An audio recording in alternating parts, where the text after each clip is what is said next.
Halo teman-temannya Furi, ketemu lagi di podcast horor ya. Dan kali ini Mami Furi mengundang salah satu aktor, model, presenter, Kak Jo Richard nih. Halo Jo. Apa kabar Mami? Alhamdulillah. Sehat baik. terus ya. Iya. Aku agak deg-degan ada di sini. Masa sih kenapa? Deg-degan karena dilihat banyak boneka. Deg-degan karena aku masuk, aku langsung lihat boneka-boneka arwah. Banyak. Yang aku sebagian sudah aku sering lihat. Ada Annabelle. Iya, ada Annabelle. Kamu suka Annabelle nggak? Aku suka film horor. Oh, suka Bukan jadi yang aku tonton salah satunya film Annabelle itu. Nah, kesibukannya Jo sendiri sekarang ini apa? Sekarang aku syuting FTV banyak. Kalau sinetron aku dari dulu nggak ambil. Terus show every weekend. Terus sama aku ikut konten-konten juga yang horor. Oh, ikut konten-konten yang horor. Iya, betul. Oh, Benar, jadi benar. terlibat di konten apa nih mistisnya? Di YouTube apa? Jadi di dunia horor. Jadi dia itu salah satu sama lah seperti Mami Furi ya. Jadi aku belajar banyak tentang hal-hal mistis. Yang betul-betul awam sih aku sebetulnya. Cuma karena dia itu ya mungkin sama kayak Mami gitu ya. Jadi dia bisa ngeliat, tapi dia tahu aku penakut, jadi lebih banyak diem. Jadi aku konsepnya kalau udah ngeliat kode nih gitu, udah diem. Wow, udah diam. Oke. Tapi kalau naik ke sini tadi gimana? Takut nggak? Sempet nggak mau naik tadi. Nggak mau naik langsung ke sini aja gitu ya? Betul, karena kan teman aku pernah ada yang kesini main asik-asik, main ngambil gambar gitu, tiba-tiba kenapa-napa. Iya. Jadi emang harus nggak boleh sembarangan ternyata. Iya, betul itu ada. Jadi Kak Jo ini juga temennya Mpo Pipit ya, temen-temen kan kalian udah pada tahu tuh waktu si Mpo sedikit diserang oleh sosok yang ada di tongkat ular gitu karena pegang nggak bilang-bilang gitu. Nah kalau Jo sendiri nih kan Mami Furi tuh dulu SMA tuh angkatan 96 sampai 99. Nah, dulu tuh langganan majalah Gadis, Aneka, semuanya langganan. Nah, ada Jo Richard nih. Ada. Tapi kamu tuh beneran ini ya, awet muda, kayak everlasting gitu. Kayaknya bukan teman aku deh, kayaknya teman-teman seangkatan aku tuh semuanya begitu deh. Oh gitu. Setiap aku ketemu sama mereka, kita kayak masih ketemu di zaman dulu ya gitu. Jadi mereka, aku nggak bisa kalau nilai diri aku sendiri, tapi kalau aku ngeliat mereka, nggak berubah semuanya. Cuman bedanya kadang-kadang mereka ada yang gendut perutnya. Iya. Gitu. Tapi kamu berarti masih jaga pola kalau aku makan kebetulan kan vegetarian, jadi aku jaga pola makan, tapi nggak wajib ya. Cuman karena mungkin aku udah ketolong karena aku vegetariannya aja, jadi stop. Wah ada daging, enggak gitu. Jadi nggak perlu fight buat ngelawan nafsu makan gitu. Oke. Nah bicara tentang podcast horor nih, kira-kira selama syuting atau selama berkegiatan nih di dunia modeling atau aktor, pernah ngalamin kejadian horor apa aja? Karena kan kamu katanya penakut nih. Penakut. Tapi mainnya film horor, kebanyakan. Mayoritas film aku film horor. Cocok kayaknya kalau auranya di horor. Apa akunya yang menakutkan? Cocok. Akunya kali yang serem. Jadi aku main di Nenek Gayung, which is itu horor komedi. Aku main di Palasik sama Siti Badriah. Aku jadi suaminya dia yang Andy, pokoknya semua berbau horor deh. Tapi kalau Palasik itu real horor, bukan komedi. Bedanya di situ. Nah, ada peristiwa apa aja nih pada saat syuting di Nenek Gayung atau Palasik? Selama syuting sebetulnya banyak kejadian. Cuman aku tidak pernah bercerita karena aku pikir ntar ini part of promo film gitu kan. Jadi waktu itu kita syuting malam-malam di Studio Alam. Di Studio Alam terus Persari ya? Studio Alam beda, Persari kan di sini. Oh iya. Studio Alam tuh TVRI. TVRI ya. Nah di Studio Alam itu kita syutingnya udah masuk ke jam 3 pagi. Aku sama si adegannya sama si Nenek Gayungnya itu. Nenek gayunya itu kan nenek-nenek kurus banget bawa tikar gitu. Nah terus si nenek gayunya itu adegannya dia harus ada di ujung pohon, di ujung sendirian gitu. Pokoknya kita rame-rame, aku, Nikita Mirzani, Kartika Putri, ada di sini. Nenek gayunya itu sendiri di sana gitu. Aku pikir gini, kok berani banget nih nenek-nenek ya gitu. Gimana pun dia orang gitu ya. Tapi walaupun dia pura-pura jadi hantu. Nah, begitu dia lagi di sana, ada yang action, cut, selesai. Nenek ini kok diem aja, kenapa? Nah, ngobrol, kenapa nek? Tiker ditarik-tarik, siapa yang narik? Tarik-tarik, ada yang narik-narik di belakang. Udah nih kita jalanin, tersangka kita lagi promo lagi. Udah kita diam. Tapi kejadian-kejadian itu emang sering gitu. Kejadian itu memang sering banget di lokasi syuting. Terus ada adegan aku di satu rumah, aku harus lari mendekati si nenek itu, tiba-tiba nenek itu keluar dari ujung.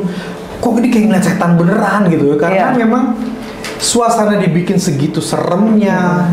Di jam syuting yang begitu malamnya, jadi takutnya tuh takut beneran. Jadi kalau teriaknya tuh teriak wah, kan itu bener-bener teriak yang beneran takut sih. Emang penakut, masalahnya penakut ya. Nah, tapi pada saat pulang itu semuanya aman, nggak pernah ngerasa berat, panas atau apa? Nah, ini aku mau tanya nih, itu kalau misalnya kita lagi syuting kayak gitu, pulang keganggu tuh rasanya kayak apa? Iya. Realnya. Biasanya kalau Mami Furi nih abis penelusuran, semua tim, apalagi bagian-bagian orang yang pernah kemasukan atau mediumisasi, kita suruh mandi dulu pakai air garam di sini. Air garam. Jadi kalau Mami di sini punya air yang kita ambil dari 7 mata air, ada yang dari Bali, iya ada yang dari Surabaya. Standby jadi airnya. Airnya standby. Jadi setiap pergi ke sebuah tempat keramat, Mami pasti pulangnya bawa air yang didoain. Nah itu kita campurin ke air-air yang dimandiin sama tim. Jadi si tim ini pada saat mereka udah mandi di sini, udah dibuang, di cleansing energi negatifnya, mereka baru pulang ke rumah karena di rumah itu ada yang punya bayi, ada yang punya orang tua yang lagi sakit. Jadi mereka tuh ikut dulu ke sini gitu dong? Ikut dulu ke sini. Oh my God. Kayak gitu. Jadi setelah di cleansing semuanya pulang dengan kondisi yang aman kayak gitu. Dulu melakukan pembersihan itu gitu. Aku seenak-enaknya aja. Oke, aku jadi ngerti. Nggak apa-apa, kamu kan ada yang jagain, Jo. Iya, kayaknya aman. Jadi meskipun kamunya penakut, tapi penjaganya kereng gitu. Kalau bahasa Sunda mah kereng. Kereng ya. Iya. Nah, kalau ritual-ritual kayak gitu, seneng nggak seorang Jo Richard melakukan ritual kayak ke makam atau misalnya mau syuting film horor nih, biasanya kan ada ritual khusus kayak tumpengan atau apa? Kalau ritual enggak. Jadi aku ini termasuk orang yang memang betul penakut dan sayangnya produser-produser ini tahu. Jadi produser aku tuh aneh-aneh. Tiba-tiba ada yang aku disuruh syuting pergi ke apa sih nama pulau, salah satu pulau dekat Pulau Seribu itu yang ada ada cerita. Jadi tempatnya tempat pembuangan. Aduh namanya apa ya pulau itu ya?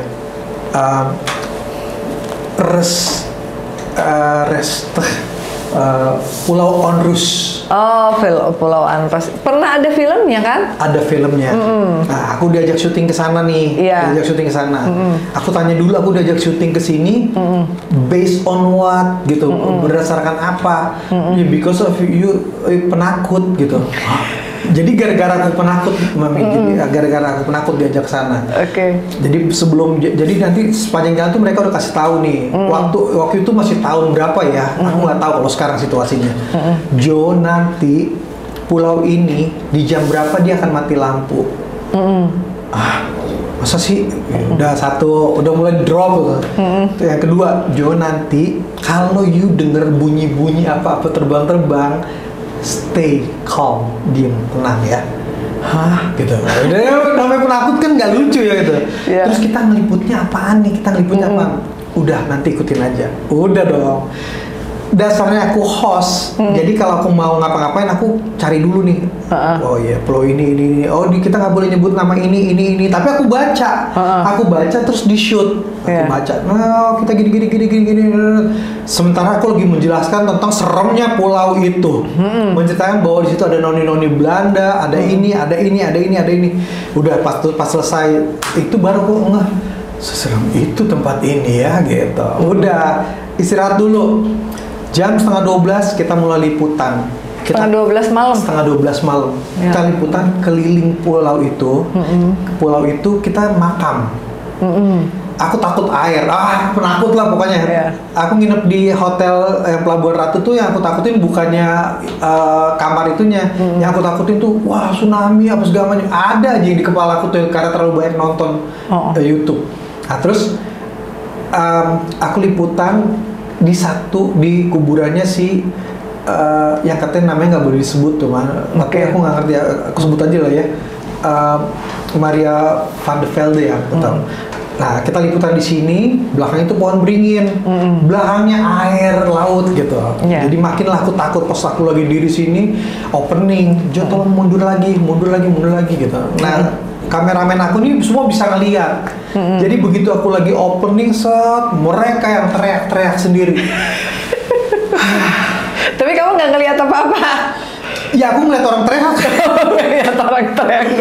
Dalam situasi yang menakutkan aku ngeliat kayak gitu, aku gimana nggak drop? Di tengah pulau, di pinggir laut gelap, bawah pohon beringin apa segala macam, tiba-tiba mereka teriak. Udah aku ikut aja, aku ikutan teriak.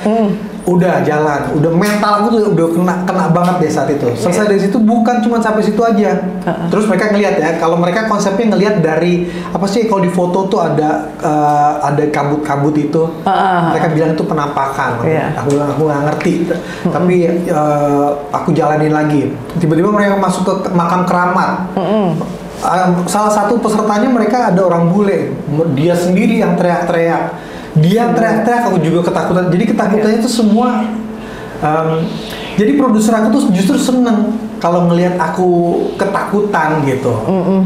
Disitulah mereka ngerasa enak dibuat dikerjain gitu. Iya, tapi sebenarnya sih itu adalah liputan yang sangat apa ya kalau buat berbahaya nggak sih sebetulnya? Berbahaya karena malam. Betul. Pada saat malam itu kan kita nggak tahu ombak. Takutnya kita keseret ombak. Itu dia. Sebetulnya kalau masalah horor apa enggak, horor ya paling maksimal orang kerasukan atau ketempelan sampai dia harus melakukan berbagai upaya untuk membersihkan. Tapi yang paling penting kita tidak bicara sembarangan, kita nggak buang air sembarangan. Itu mereka biasanya sih masih akan memaklumi, apalagi pakai acara doa dan lain-lain. Cuman ya memang benar pada saat malam itu pasti penampakannya rame. Wah itu betul-betul deh. Dan kamu tuh kalau nggak salah nih, bentar, yang ngedampingin kayaknya ada 8 deh. Hantu-hantu di sananya. Hantu-hantu di sana ada 8 yang ngikutin. Mami itu bisa sampai. Ada 8, cuman berhubung balik lagi ke bapak-bapak ini yang jagain, jadi akhirnya mereka juga tahu kalau kamu itu hanya kerja. Tapi salah satu kru ada yang agak berat-berat pasti. Kayak gitu. Jadi mereka larinya ke sana gitu. Makanya tadi pas Mami dateng, Mami tuh nanya, Jo, kamu tuh orang yang seneng ritual atau apa? Karena emang dia punya sesuatu yang spesial gitu. Ternyata enggak. Kayak gitu. Jadi selama ini pasti aman-aman aja kan, meskipun ketakutan, ngejerit apa segala macam aman. Aman nih. Di liputan-liputan yang terakhir tuh aku pergi ke bioskop di Subang. Bioskop di Subang nih semua orang udah bilang ini bentuknya begini. Aku cuma bilang ini Tuhan jagain ya, udah gitu aja. Tapi aku tuh nggak teriak kalau aku mau teriak gitu. Tapi aku kadang-kadang suka ngerasa gini, dia kalau aku teriak ada yang marah gak ya gitu. Tapi ya udah, kepentingan syuting aku harus lakukan itu. Tapi ya kita aman-aman semua sih.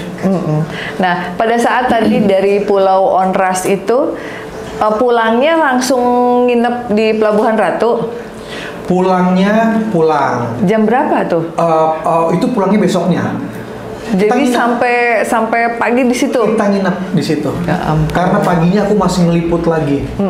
Karena salah satu tim aku adalah orang produser dari Pemburu Hantu. Oh. Dan dia senang banget ngerjain aku. Besok sini, besok sini, Seru. besok sini, gitu. Seru. Mi, aku takut sama laut, tapi aku pembawa acara koper dan ransel, which is aku harus berenang di tengah laut Aceh yang pernah terjadi tsunami. Gitu. Jadi aku tuh pengalaman aku tuh serunya tuh di situ. Jadi penakut, tapi aku sampai ke semua tempat yang menakutkan itu. Jadi kamu takut di laut, tapi kamu jago berenang. Itu dia. Produser udah bilang, saya mau, jadi semua host itu bule, serem-serem gitu ya. Tiba-tiba masuklah aku, Jo, jangan ngondek, karena aku punya program di situ ngelenongnya, aku dipakein baju perempuan terus gitu. Tiba-tiba aku mau dicemplungin ke laut sama ikan, sama pokoknya jadi petualang gitu. Dan aku menikmati banget. Dan aku menjadi diri aku sendiri. Aku takut. Aku kejeblos di kandang buaya segala macam. Sampai kayak gitu-nya. Dan sesuatu hal yang berbau mistis itu udah pasti ada di sekeliling tempat syuting aku tuh udah banyak banget. Pasti banyak banget. Nah, jadi pengalamannya Jo ini kan banyak banget, tapi dia selalu selamat gitu kan. Iya. Pasti sering kali berdoa. Iya, itu aku selalu, itu aja. Aku nggak bisa bikin yang lain, aku cuma bisa berdoa. Kayak gitu. Nah, kalau di laut udah, di tempat-tempat lain, misalnya di gunung pernah nggak? Gunung pernah. Itu di gunung apa? Ini belum lama nih. Aku pergi ke Kawaratu. Kawaratu. Jadi kita ada liputan pergi sama Net TV. Aku pergi ke sana, syuting di sana. Tapi aku terlalu banyak nonton kisah misteri Gunung Salak. Jadi aku takutnya tuh berlebihan. Iya. Berlebihan banget ya. Aku udah ngerasa gini, nih aku ngikutin pendaki yang lain. Nih orang bukan gitu. Sementara saat itu kita sampai jam 2 udah harus turun, tapi sampai jam 4 kita masih take. Tiba-tiba salah satu kru aku bilang turun kode alam. Apa sih maksudnya kode alam? Aku langsung wah kenapa nih? Sementara yang satu udah pada nggak bisa jalan, ada nggak bisa jalan tuh karena kakinya kenapa-napa gitu. Terus aku bilang aku nggak bisa nungguin, aku turun duluan. Egois banget nih. Aku cuma ngebayangin satu, nggak mungkin aku gelap-gelap tanpa senter ada di Gunung Salak gitu. Iya. Di kepala aku tuh cuma itu aja. Mau rame-rame kayak mau gimana kayak aku akan turun seturun-turunnya, mau hujan pokoknya aku ngeglosor turun. Aku cari orang, ada pendaki, aku ikutin pendaki jalan terus benar sampai bawah. Teman-teman yang lain tuh datang udah gelap. Aku bilang ini, kalian berani mungkin karena kalian nggak pernah dengar kisah misteri di Gunung Salak itu ya. Kalau aku udah terlalu sering denger nih. Aku udah terlalu sering denger. Tapi itu pendakinya untung ya orang ya. Pendakinya orang, sama satu lagi gini. Begitu turun, aku punya nih jiwa detektif itu aku punya. Karena aku kalau main kuis aku selalu menang gitu. Jadi aku pernah jalan sini aku ingetin. Aku ikutin pendaki, nih pendaki yang real pendaki. Begitu turun, mereka ngasih jalan yang salah. Set, mereka belok kanan. Aku teriak-teriak, bukan ke situ, kita ke sini. Ke sini yang betul. Sementara mereka nganggapnya aku cuman apa sih lu nggak ngerti gitu. Nggak ngerti ya. Aku bilang enggak, pokoknya kesini. Terserah mau kesana, aku mau kesini. Akhirnya mereka ngikutin bener jalannya, aku pilih jalan yang bener. Kalau nggak aku nggak tahu mau kemana. Aku udah nggak mau disesat-sesat karena ya gitu ya. Jadi banyak pengalaman itu, nonton semua kisah misteri, belajar banyak itu penting. Buat aku tuh penting. Karena itu yang menjaga, salah satu yang jaga aku. Tapi itu pendaki-pendaki yang udah ibaratnya udah pengalaman aja mereka masih bisa salah. Betul. Ya. Mungkin karena dia pengalaman karena mereka nginep di atas di puncak satu mereka nginep. Jadi mereka betul-betul harusnya mereka tahu. Tapi untung aja karena gini, kenapa aku inget di situ karena aku nge-shoot. Aku harus lewat jalan sini karena aku lihat tadi ada bapak-bapak sama orang-orang duduk di sini. Walaupun sekarang udah nggak ada, tapi mereka duduk di situ. Jadi sekarang lewat sini. mereka ikutin, aku yang bener jalannya. Kalau nggak pulang-pulang nih. Iya. Berarti dia lebih pinter ya. Tapi kamu suka ngerasa ada faktor X nggak sih di dalam kehidupan? Faktor yang bikin kamu lebih beruntung gitu, kayak selamat gitu. Orang lain kayaknya udah susah, kamu tapi bisa selalu melewati gitu. Mau masuk ke situasi yang seserem apapun, karena aku pulang selalu dengan tenang dan selamat. Oke. Nah, tadi ngobrolin masalah pendaki yang syukur alhamdulillahnya ternyata dia adalah manusia. Katanya tadi ngobrol-ngobrol, Jo pernah ngobrol tepok-tepokan sama orang yang udah meninggal. Pernah. Itu kenapa bisa kayak begitu ceritanya, coba? Ini ceritanya justru ketika aku belum memulai karir ya. Jadi ini waktu awal-awal aku lagi merintis karir. Iya. Aku belajar, aku masuk di dunia keartisan tuh dari nol. Aku mau nyanyi, aku belajar nyanyi. Aku mau jadi model, aku belajar modeling. Aku mau bisa acting, aku belajar acting. Aku mau jadi host, aku nggak belajar. Makanya aku dijebretin habis sama pengalaman. Nah, yang aku bahas tentang dunia modeling. Jadi aku dulu tinggalnya di Depok. Ini sekitar tahun zaman-zamannya aku kuliah nih, Mi. Aku tinggal di Depok. Aku latihan modeling schoolnya itu di Rawamangun. Di Rawamangun tuh di Velodrome. Oke, di Velodrome. Aku sebut aja deh namanya, di pokoknya Velodrome. Velodrome itu kalau kita sewa gedung, itu ada yang jaga. Yang jaganya itu bukan security, yang jaga itu bapak-bapak pakai baju PNS gitu. Jadi memang betul-betul orang kantor. Jadi mereka nanti datang, udah mulai latihannya, buka ini, tutup, kunci, buka. Jadi pokoknya kita deket lah sama mereka, itu deket. Aku termasuk orang yang paling deket sama beliau. Sering cerita, sering ngobrol. Padahal aku anak kecil kemarin sore lah gitu. Tapi dia responnya baik aku. Nah, selesai latihan sekian lama. Aku mulai kuliah, disibukkan dengan kuliah, aku berhenti latihan di sana. Aku pindah latihannya ke daerah kota. Jadi pokoknya intinya adalah aku tidak pernah ketemu sama siapapun. Teman-teman aku di sini sama si bapak-bapak itu pun aku nggak pernah ketemu lagi. Nah, aku tinggal di Depok. Waktu itu aku kemana-mana masih pakai angkot, masih pakai kereta, pakai bus. Khususnya kalau aku mau kuliah, aku selalu naik bus dari Depok sampai Cikini. Satu hari aku lagi mau berangkat kuliah tuh, kok ada si bapak-bapak itu lagi jalan di terminal. Yang jaga di Velodrome itu. Yang jaga di Velodrome. Bapak-bapak itu usianya sekitar 40-an, tapi rambutnya putih semua. Jadi, tapi muda, masih muda, rambutnya putih semua udah. Nah terus lagi jalan, wah si bapak tuh gitu, Pak, gitu aku panggil, dia ngerespon, dia ngerespon, Jo, gitu, kemana aja, sehat Pak, aku tepok ada, enggak ini ya, orang, enggak lewat gitu, enggak ya aku dari mana aja Pak, enggak gitu, aku, Pak, Jo nggak pernah kelihatan, kata gitu. Iya Pak, sekarang saya udah nggak di Velodrome lagi. Sekarang saya latihannya di kota. Tapi latihan modeling school ya, modeling school di kota. Dan saya udah naik jabatannya jadi pelatih gitu. Sama saya sekarang kuliahnya di Aba Cikini. Terus kata dia, wah saya juga di Cikini Jo, saya juga udah pindah gitu. Hah, udah pindah? Bapak pindah kemana? Saya pindahnya ke itu Cikini, di kolam renang Cikini. Dia bilangnya gitu. Deket dong gitu. Wah, deket dong Pak. Pak, saya kan mau dapat iklan. Waktu itu emang bener-bener mau dapat iklan. Syaratnya aku harus bisa berenang. Di saat itu tuh aku tuh apapun aku kejar untuk bisa jadi bintang iklan, aku kejar gitu. Kalau kita mau latihan di sana gimana Pak? Datang aja. Berapa bayarnya Pak? Udah, datang aja. Kapan mau datang? Hari Jumat deh.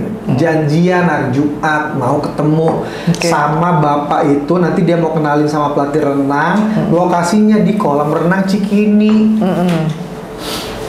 Terus aku nggak datang saat itu.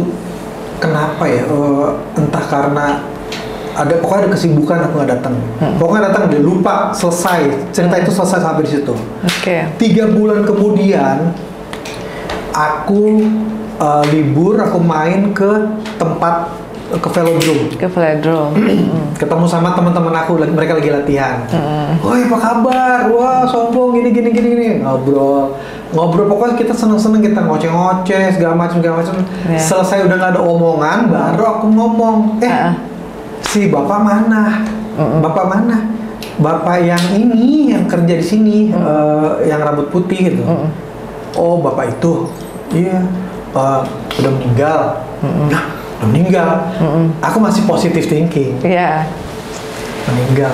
Oh, berarti sebelum meninggal dia sempat ketemu gue loh. Ketemu di mana? Di Terminal Depok. Terminal Depok tuh dulu masih yang deket ITC itu.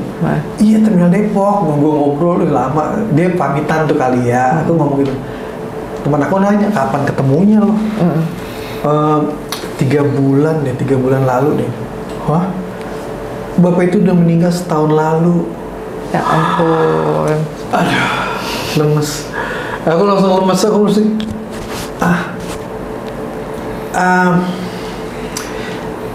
nggak bisa ngomong kan, bingung kan. Langsung flashback, aduh, apa nih yang diomongin sama si bapak itu? Langsung aku inget kan, bapak itu bilang dia udah pindah ke Cikini. Bapak itu bilang gitu kan, sempat janjian ke Cikini. Terus aku tanya, tapi bapak itu udah pindah kan ke Cikini kan? Aku bilang gitu. Sok-sok mau nenangin diri, Iya. Kata si temen aku, enggak, meninggalnya di sini, di mejanya.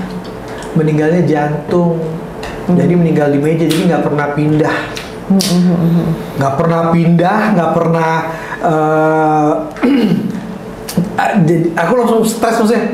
Berarti yang ketemu tuh siapa? Tapi aku langsung bilang dong. Tapi gue ketemu dia 3 bulan lalu, gue tepok-tepok gini kok ngobrol kok. Dia bilang dia udah pindah. Enggak. Dia meninggal di sini. Tapi lo masih mending ketemunya baik-baik loh dia.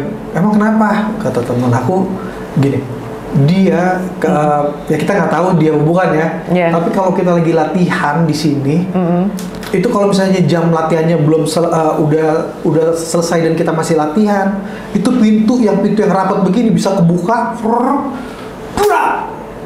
Waduh, kayak disuruh pulang gitu ya, udah waktunya. Jadi si bapak benar-benar menjalankan tugasnya. Meskipun dia sudah meninggal.